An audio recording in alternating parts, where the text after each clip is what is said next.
الرجيم. بسم الله الرحمن الرحيم. وإذا قلتم فاعدلوا ولو كان ذا قربى. صدق الله العظيم. إني أحييكم أولا في هذه الحفلة الميمونة الكريمة بتحية أهل الجنة الخالدة. والسلام عليكم ورحمة الله وبركاته.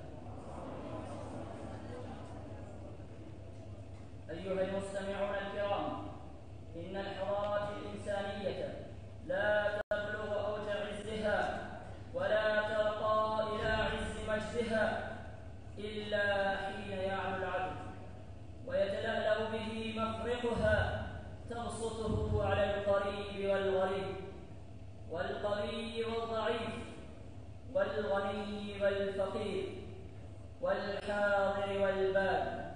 لقد دلت الأدلة الشرعية وسنن الله في الأولين والآخرين أن العدل دعامة بقاء الأمم ومستقر أساسات الدول وباسط ظلال الأمن ورافع أبنية العز والمجد، ولا يكون شيء من ذلك بدونه.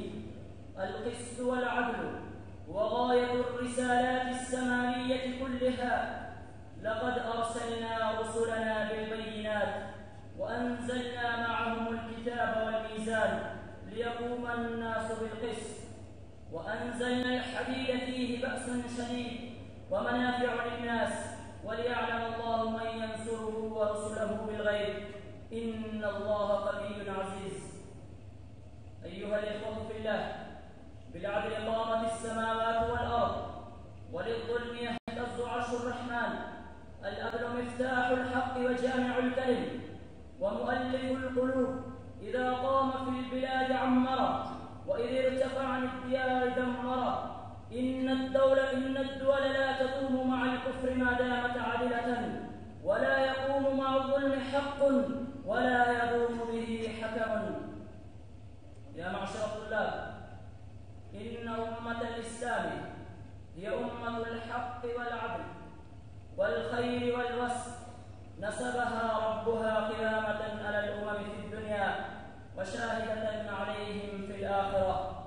خير أمة أخرجت للناس يهدون بالحق وبه يعدلون.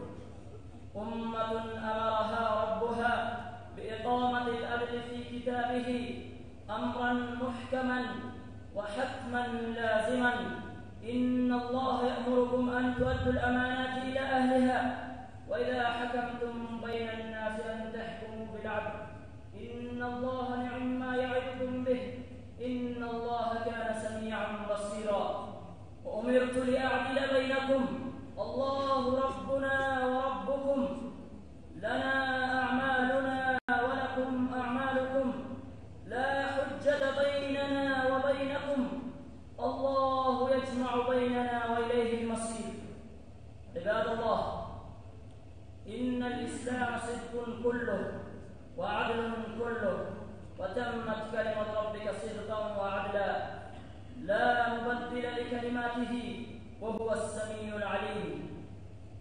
عدل الإسلام يسع الأصدقاء والأعداء والأقرباء والغرباء والأغنياء والضعفاء، حتى ينظم كل ميادين الحياة ومرافقها وظروفها وشؤونها في القضاء والدولة والراعي والرعية.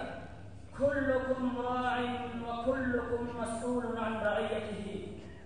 العدل أيها الإخوة كما يكون في الأعمال والأموال فهو مطلوب في الأقوال والألفاظ. وإذا قلتم فاعدلوا ولو كان ذا قربى. ولعل العدل في الأقوال أدق وأشق، فإذا ساد العدل حفرت الحقوق ونصر المظلوم وولتي الهموم وأدبرت الغموم. ومن تجافى عن العدل دخل دائرة الظلم. يأخذ ولا يؤتي ويطلب ولا يبذل ويعمل ما يشاء ولا يعمل ما يثاب. أخيرا، إني أسأل الله تبارك وتعالى أن يجعلنا ويجعل حكماءنا من العادلين لا من الظالمين. آمين.